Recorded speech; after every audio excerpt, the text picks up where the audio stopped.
بسم الله والصلاة والسلام على رسول الله، وبعد. فهذه الحلقة 98 بعد 100 في موضوع الخالق، وهي بعنوان الفطرة التي فطر الله الناس عليها، معناها ومقتضاها، وهي استكمال للماضي. أقوال العلماء في معنى الفطرة التي فطر الله الناس عليها. واحد، ابن عبد البر النمري: الفطرة السلامة والاستقامة الأصلية. قال أبو عمر: أما اختلاف العلماء في الفطرة المذكورة في هذا الحديث، فقالت جماعة من أهل الفقه والنظر: أريد بالفطرة المذكورة في هذا الحديث الخلقة التي خلق عليها المولود في المعرفة بربه، فكأنه قال: كل مولود يولد على خلقة يعرف بها ربه إذا بلغ مبلغ المعرفة. يريد خلقة مخالفة لخلقة البهائم التي لا تصل بخلقتها إلى معرفة ذلك. واحتجوا على أن الفطرة الخلقة والفاطر الخالق، بقول الله عز وجل: الحمد لله فاطر السماوات والأرض، يعني خالقهن. وبقوله: وما لي لا أعبد الذي فطرني، يعني خلقني. وبقوله: الذي فطرهن، يعني خلقهن. قالوا: فالفطرة الخلقة والفاطر الخالق. وأنكروا أن يكون المولود يفطر على كفر أو إيمان أو معرفة أو إنكار.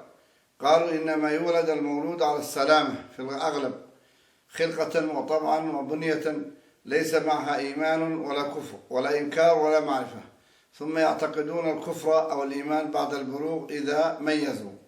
واحتجوا بقوله في الحديث: كما تنتج البهيمة بهيمة جمعاء، يعني سالمة، هل تحسون فيها من جدعاء، يعني مقطوعة الإذن.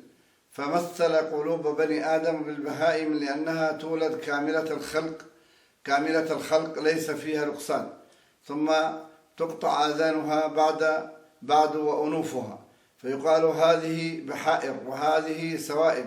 يقول: فكذلك قلوب الأطفال في حين ولادتهم ليس لهم كفر حينئذ ولا إيمان ولا معرفة ولا إنكار كالبهائم السالمة، فلما بلغوا استهوتهم الشياطين فكفر أكثرهم وعصم الله أقلهم.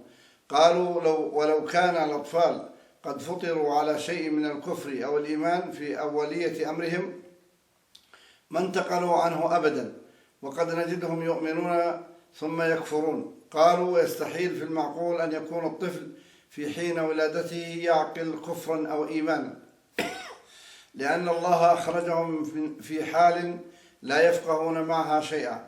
قال الله عز وجل: والله أخرجكم من بطون أمهاتكم لا تعلمون شيئا. فمن لا يعلم شيئا استحال منه كفر أو إيمان أو معرفة أو إنكار. قال أبو عمر: هذا القول أصح ما قيل في معنى الفطرة التي يولد الناس عليها، والله أعلم. وذلك أن الفطرة السلامة والاستقامة، بدليل حديث عياض بن حمار عن النبي صلى الله عليه وسلم حاكيا عن ربه عز وجل: إني خلقت عبادي حنفاء، يعني على استقامة وسلامة. والحنيف في كلام العرب المستقيم السالم. التمهيد لما في الموطأ من المعاني والأسانيد. ثانيا، الفطرة هي الإسلام. وقال آخرون: الفطرة ها هنا الإسلام. قالوا: وهو المعروف عند عامة السلف من أهل العلم بالتأويل، وقد أجمعوا في قول الله عز وجل: فطرة الله التي فطر الناس عليها، على أن قالوا: فطرة الله دين الله الإسلام. واحتجوا بقول أبي هريرة في هذا الحديث: اقرأوا إن شئتم فطرة الله التي فطر الناس عليها.